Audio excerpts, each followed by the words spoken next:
नमस्कार दोस्तों, स्वागत है आप सभी का मेरे YouTube चैनल प्रैक्टिस अड्डा में। दोस्तों, जैसे कि आप सभी को पता है कि लगभग 60 से 70 हज़ार वैकेंसी आने वाली हैं, तो उस हिसाब से आप लोगों को तैयारी भी करनी पड़ेगी। इसलिए इस चैनल पे मैं मैक्सिमम से मैक्सिमम प्रैक्टिस आप लोगों को करवाने का प्रयास करूँगा कि कॉमन एरर कैसे बनाएंगे, क्लॉज टेस्ट कैसे बनाएंगे, जो कॉम्प्रिहेंशंस पूछे जाते हैं एग्ज़ाम्स में उसे कैसे बनाएंगे, इन सारी चीज़ों पे चर्चा करेंगे। आज मैं लेकर के आया हूँ कॉमन एरर, तो ध्यान से देखिए, एक एक लाइन को मैं पढ़ूंगा, समझाऊंगा और एक्सप्लेन करूंगा।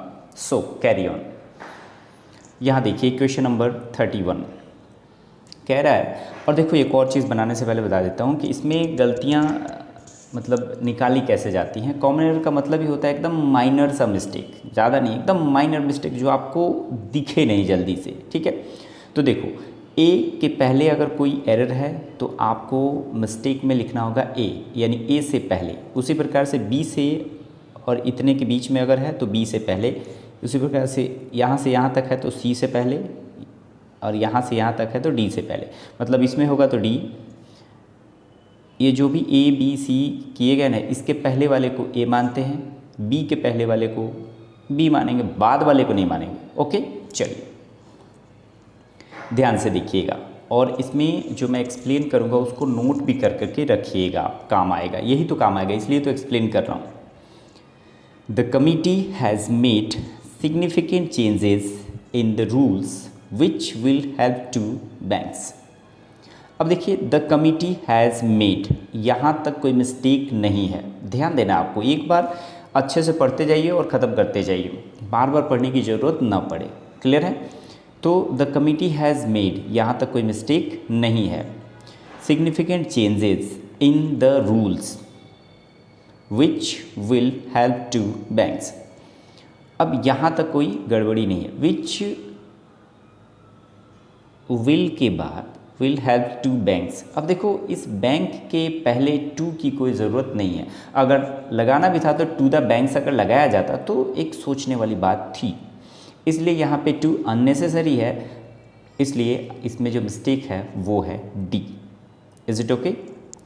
32 this project which is funded by the United Nations has helped over 4 lakh Indian overcome poverty.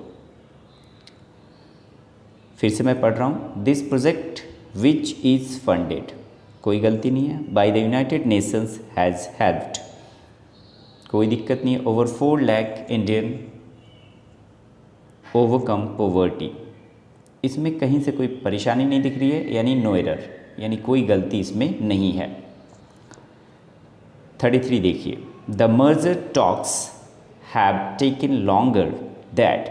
आप ध्यान दीजिएगा, ये लॉन्गर जो है ये कॉम्पेरेटिव डिग्री में, लॉन्गर, हाँ, बिगर, तो ये सब कॉम्पेरेटिव डिग्री में लगाया जाता है। और कॉम्पेरेटिव डिग्री अपने बाद क्या लेता है? देन लेता है, इसलिए दैट के जगह पे क्या होगा? देन होगा, तो यानी इसमें मिस्टेक बी है। 34 देखिए, his share of the money from the sale of the property will be given to charity. नहीं समझ आया ना? फिर से पढ़ते हैं। His share of the money from the sale, his share of the money from the sale, यहाँ तक कोई गड़बड़ी नहीं है। ऑफ, अब देखो सेल के साथ जो होता है ना, सिंगल वाला ओ एफ वाला ऑफ आता है, ये डबल एफ वाला ऑफ नहीं आता है, सेल ऑफ होता है। Is it okay? तो यहाँ डबल एफ वाले ऑफ की आवश्यकता नहीं है, सिंगल एफ वाला होगा, यानी मिस्टेक आपका कहाँ है? सी में। The number of tourists is expected, mistake पकड़ा गया।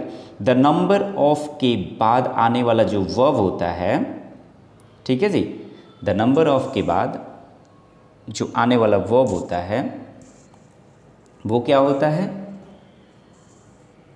सिंगुलर होता है, और ऑलरेडी ये सिंगुलर है तो यहाँ कोई मिस्टेक नहीं है। From 4 to 10% in the next 10 years, no error, इसमें कोई एरर नहीं है।